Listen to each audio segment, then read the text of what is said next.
Hello friend, आज हम बहुत ही सुंदर ब्लाउज का बाजू बनाना सीखेंगे।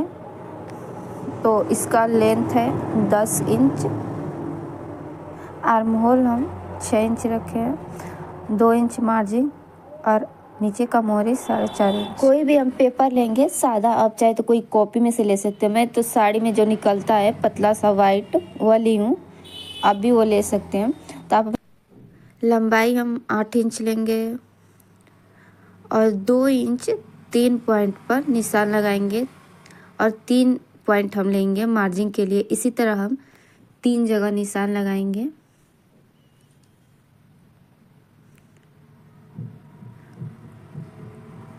अब जो हम 2 इंच 3 पॉइंट पर निशान लगाए हैं उसके आधा करेंगे। ऐसे इंच टेप को रखते हुए बीचों बीच में निशान लगाएंगे 3 जगह, जैसे 3 खाने में बनाए हैं।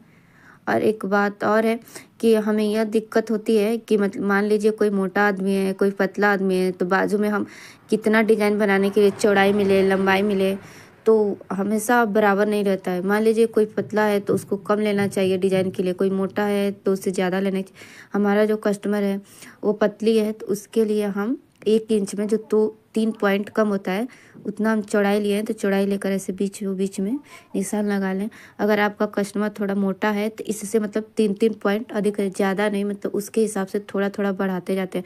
अगर ज़्यादा कोई पतला है तो थोड़ा थोड़ा कम करते जाते हैं। और लंबाई तो हमारा जितना हमारा स्लीव का लंबाई रहता है उसके हिसाब से लेते हैं, लेकिन चौड़ाई हम मोटाई के हिसाब से लेते हैं।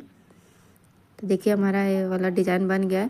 इसी तरह हम पिछले हिस्से में भी बना लेंगे, इसे सिलाई करने में आसानी होती है।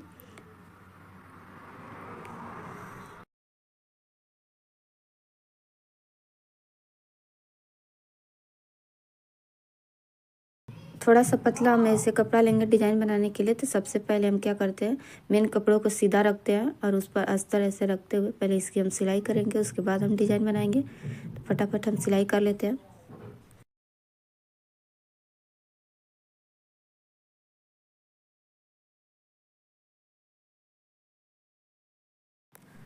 सबसे पहले हम बीचों बीच में निशान लगाएंगे, ऐसे दोनों तरफ से हमारा डिज़ाइन बीच में, और यहाँ से हम 1.5 इंच पर निशान लगाएंगे। इसके नीचे ही हम डिज़ाइन बनाएंगे। तो सबसे पहले जो अस्तर है उसे रखेंगे, उसके बाद इस डिज़ाइन को बीचों बीच में से अच्छी तरह से बैठाते हुए हम पिन से अटैच कर लेंगे। आप कोई भी पिन लगा लीजिए, मशीन का पिन जो रहता है ख़राब वो भी। और बीचों बीच में हम सबसे पहले एक सिलाई चलाएंगे, इससे हमारा डिज़ाइन इधर उधर जाएगा नहीं। अब जैसे हम इसका डिज़ाइन बनाए हैं उसी पर हम स्टिचिंग करते जाएंगे।